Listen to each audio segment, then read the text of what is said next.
মন কখন খারাপ হয় জানেন? দুশ্চিন্তা কখন হয়?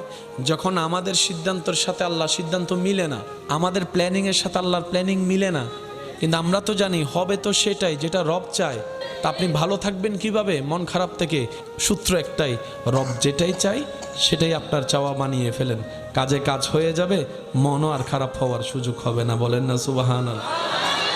রব আপনার তকদিরে লিখে রেখেছেন সেই স্ত্রী যার বাড়ি হবে অমুক জায়গায়, আর আপনি এখানে একজনের ডিস্টার্ব করে করে পাগল করে ফেলতেছেন।